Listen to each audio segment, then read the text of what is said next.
Évangile de Jésus-Christ selon saint Marc. En ce temps-là, Jésus se rendit dans son lieu d'origine et ses disciples le suivirent. Le jour du sabbat, il se mit à enseigner dans la synagogue. De nombreux auditeurs frappés d'étonnement disaient « D'où cela lui vient-il ? Quelle est cette sagesse qui lui a été donnée et ces grands miracles qui se réalisent par ses mains ? N'est-il pas le charpentier, le fils de Marie et le frère de Jacques, de José, de Jude et de Simon ? Ses sœurs ne sont-elles pas ici chez nous ? » Et ils étaient profondément choqués à son sujet. Jésus leur disait « Un prophète n'est méprisé que dans son pays, sa parenté et sa maison. » Et là, il ne pouvait accomplir aucun miracle. Il guérit seulement quelques malades en leur imposant les mains. Et il s'étonna de leur manque de foi. Jésus parcourait les villages d'alentour en enseignant.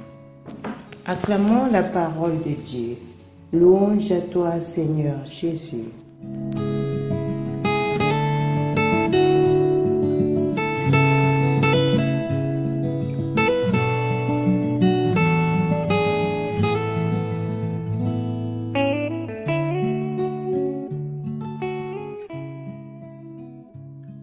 L'évangile de ce dimanche nous interroge sur notre attitude habituelle, quotidienne, qui parfois au fond de notre cœur n'espère plus rien, n'attend plus personne, s'abandonne à la routine, au déterminisme, devenant la proie de la paresse.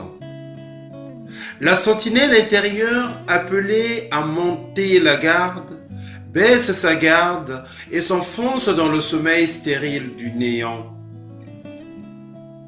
Nous n'avons aucune attente de ce qui nous entoure et nous pensons avoir déjà tout compris des autres. Mais peut-être nous réveillons-nous à nouveau devant quelqu'un qui nous parle d'un extraordinaire éphémère, ceux qui veulent nous impressionner avec d'autres évangiles, avec de nouvelles pratiques religieuses ou plus séculaires, avec des promesses d'argent facile, etc.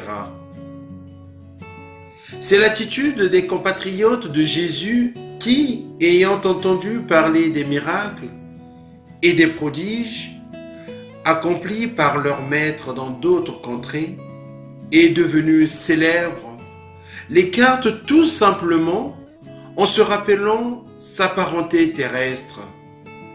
Quel bien ou quel extraordinaire peut venir de Nazareth?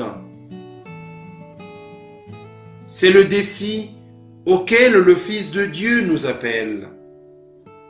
Faire confiance à sa parole divine qui nous pousse à sortir de nous-mêmes, à nous ouvrir à la bonté imprévisible et à la créativité céleste qui n'est jamais en stase, mais toujours en mouvement, dynamis.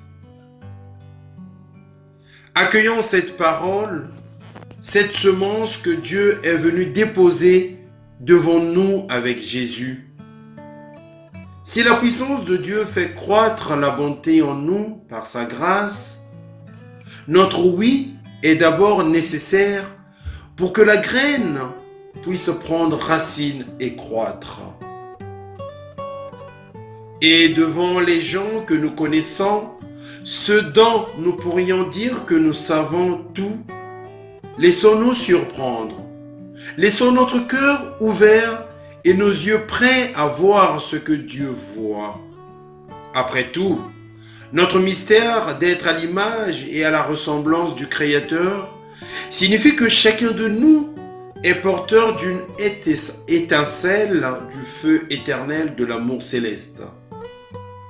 Et ainsi, celui qui découvre chez l'autre une telle étincelle retrouve toute la puissance du feu de l'Esprit Saint.